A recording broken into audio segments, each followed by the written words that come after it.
publisher and adult educator, and it goes on and on. And in the mid 2000s, I went through what I consider kind of a dark night of the soul. Both my parents died, and I had a health issue.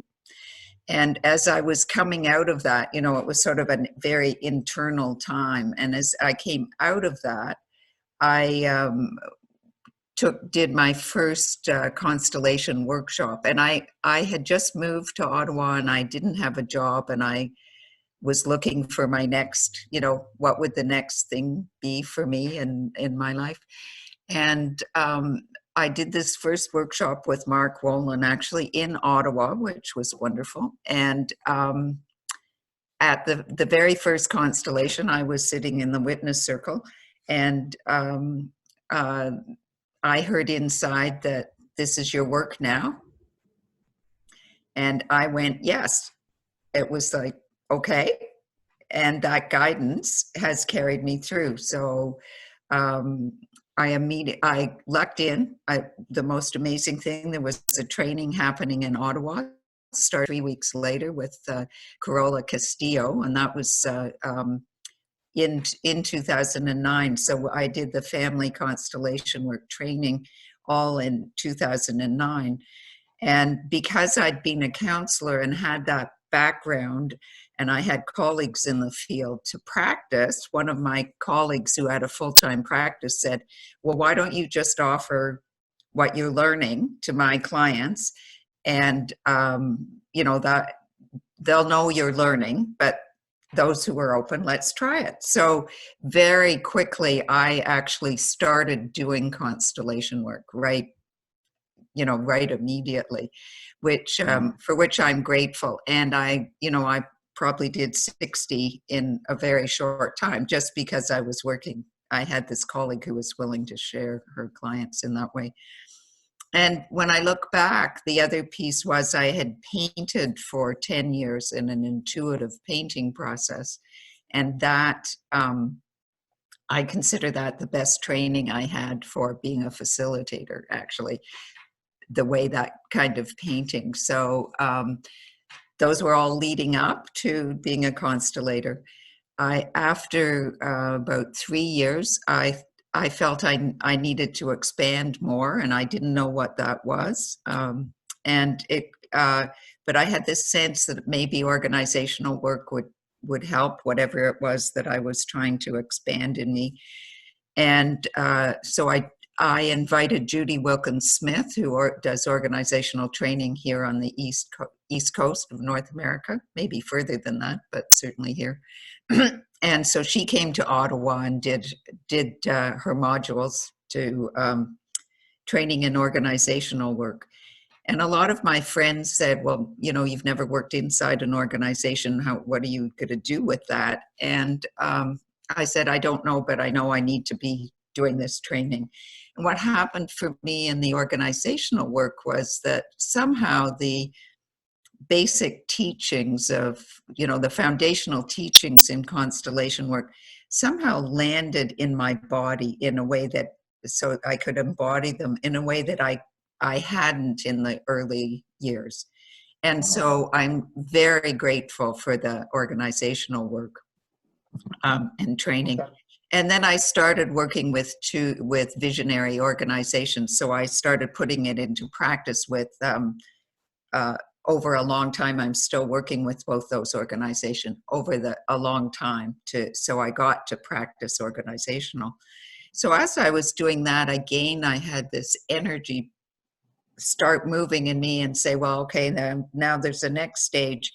And that turned out to be the collective work. So in 2015, I couldn't find anybody to train with or anything in the collective work. And I kind of felt that it was a number of us were starting to feel that work come forward. So I suggested to Barbara Morgan at the Knowing Field Journal that I interview and have a regular, you know, it's not called chapter in a book, but in a magazine, but, you know, a regular interview space. So since 2015, I've been interviewing the constellators who are doing collective work internationally, and had a published article. Yeah. So, So, and started to practice it myself. So my main focus at this point, although I still do family and I still do organizational, is actually collective work, which is what I'm offering at the conference, essentially. And okay. just to finish around my experience, I'm in the process of writing a book, which I trust will be out by the conference, called Constellating for the Collective. And it will be the interviews, the published interviews, and then my own work in the book. So, Great. yeah, That's a perfect segue to your pre-conference, which will be Wednesday. The title of that is Humanity Finding Our Place in the Flow of Life and Love, a Collective Constellation. As you said, you're into the yeah, collective stuff now. So could you describe that a little bit for us? sure, I'd love to. Just to say that I'm on the same day that Tanya from South Africa is doing her, I think it's called Land Constellations, something. Mhm. And so she and I are in conversation so that whatever she offers, I'll be building on it in some way. And that will be developing as we continue our conversations. But there's a segue in terms of her workshop at the beginning.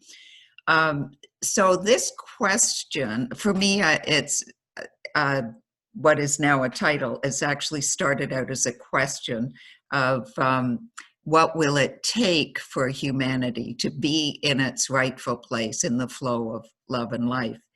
And I've been holding that question for probably 2 years now, sitting with it. Like it's just there, and it intrigues me, and it brings me. I the question is leading me in certain directions. That's not just me planning, but the following the question. And the inspiration is from an Ojibwe story. Uh, we have the First Nations in Canada and Native Americans. I think it crosses borders, Ojibwe. And the Ojibwe story is that out of nothing, Kitchi Manitou um, created, and he started with, or she started with, rock and water and fire and the winds. And then came the sun, the moon, the stars, and the earth. And then came the plant beings, and then came the animal beings, and then came humans. And I've worked with that story and some constellations. And, the basic thing is this, and many, many stories have this, that as human beings, or five-fingered ones, we are the youngest in the family order. But Mhm.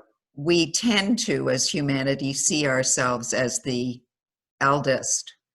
And so because we do that, we put ourselves out of order. And that's been interesting to me, given the basic premise of constellation work, that what comes first is first. So the eldest. So what will it take for us to actually see ourselves in the right position, and what will be the impact for us as humanity to be in our rightful place? So that's where this workshop starts from, or this half day. And in order to prepare for the collective constellation, which will be a whole group collective constellation, and I'll be using the process that I've developed over the 5 years now that I've been doing this work, the collective work. Um, uh, we'll be looking at that question, but it will be broken down at the beginning to small group or partner exercises, so we actually build up to being able to do the large collective constellation. And I think that what we'll be able to do is look at that question from a couple of, or maybe several perspectives, and see. Using collective constellation work, follow many of the other constellators who are doing it, the collective work, and uh, know that in collective work, we're not looking for a resolution. we're looking for the next step, as Stephen Hausner said. So it has a different, the collective work is different than family or organizational work in what you're looking for. And so we'll be looking, yeah. So that's where it comes from. I'm developing, I love using constellation work as a research tool, and this is a research project. So I'm working with a colleague here in Ottawa to develop a project based on that question that I may be able to be bringing some of the information from our work into the conference. So, yeah. Sounds great. And that's a perfect segue into, you're also doing a 2-hour workshop during the main conference on the Conscious Witness Project, systemic constellation work and research. And as a retired scientist, I found it really interesting reading about that. So why don't you tell us a little bit about that? I like that. Me too. Well, as I just mentioned, I love using constellation work as a research tool. I think that the phenomenological approach, the direct experience approach, allows us to research in a different way, and especially when we do it within the knowing field, that the information and energy that comes through the field gives a whole different perspective.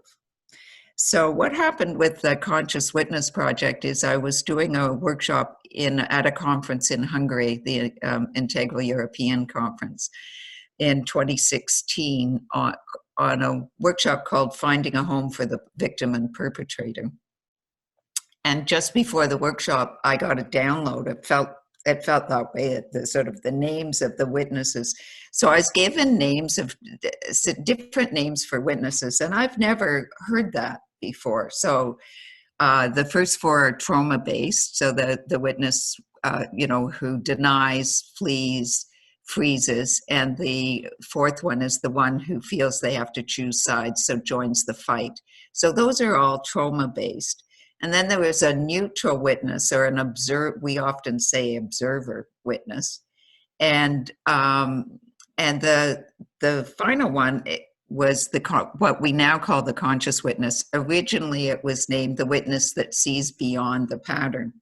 So if you're working with victim perpetrator pattern, that's a pattern, and there is a witness that's able to see beyond it. So I found that we did our first experiments in that workshop. What showed up right away was that when the conscious witness comes into the field, and I always do that blind, in other words, nobody else knows who the one representing the conscious witness is. When that person comes into the field, the field turns towards healing. And that's been replicated now.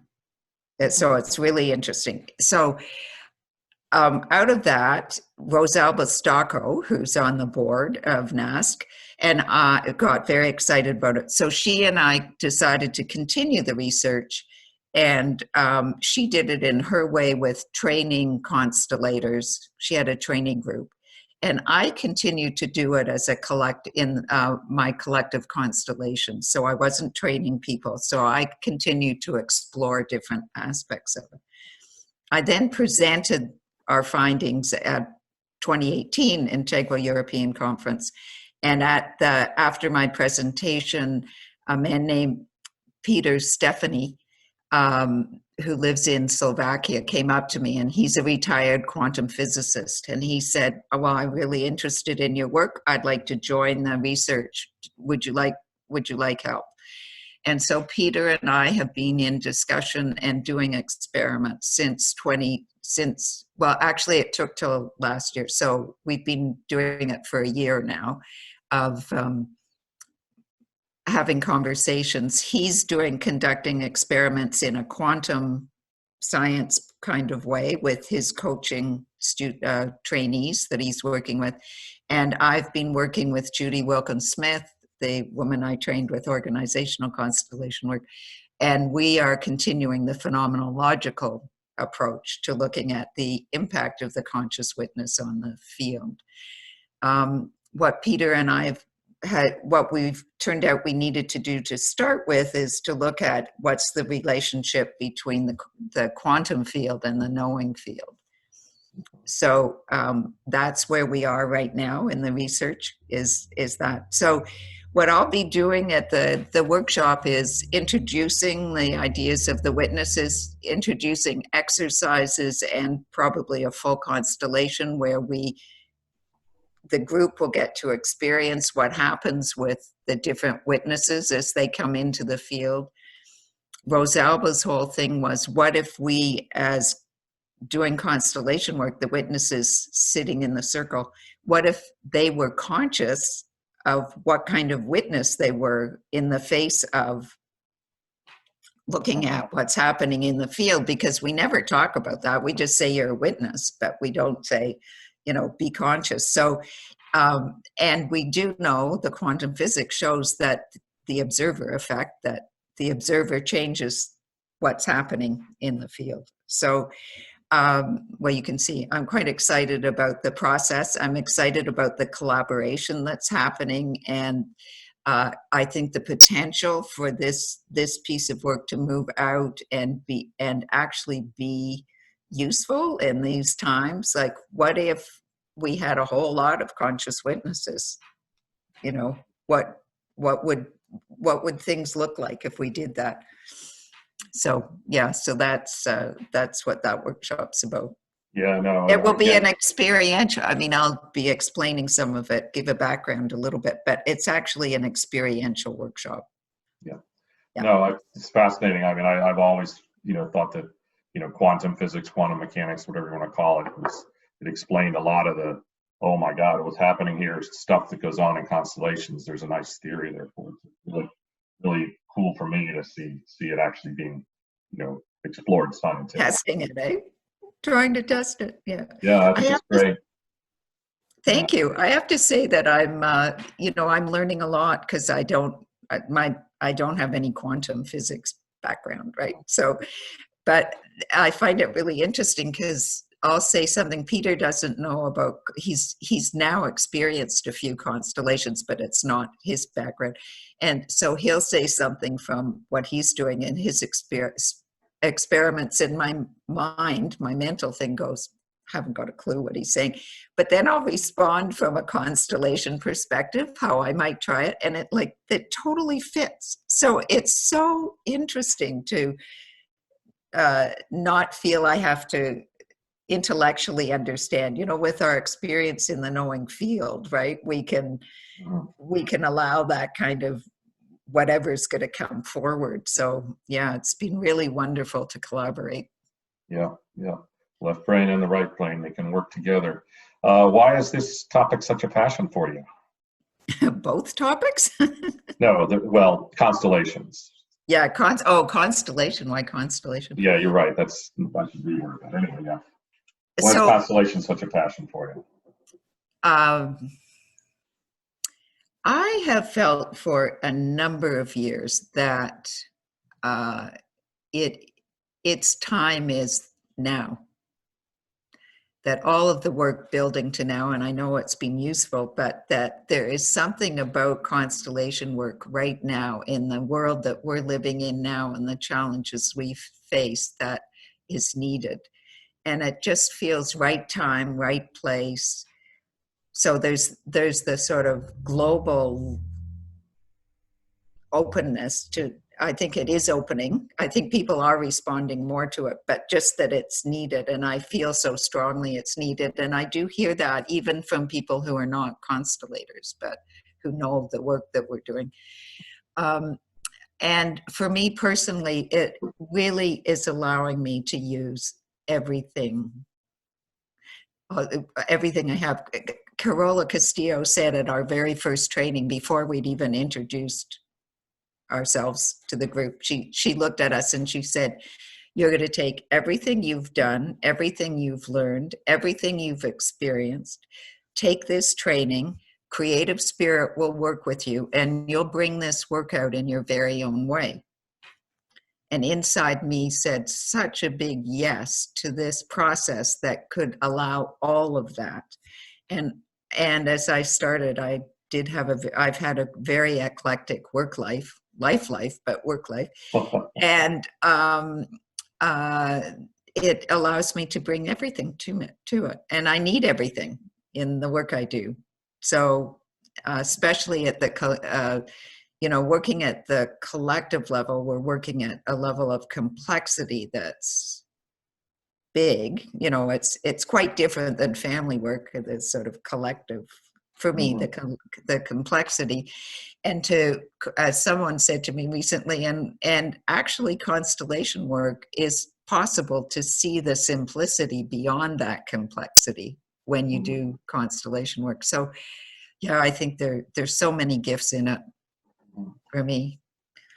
Thanks. And anything you want to add? No, as you can see, I get very energized by, I hope you can see, I get very energized. Yes, well, I can certainly topic. see it.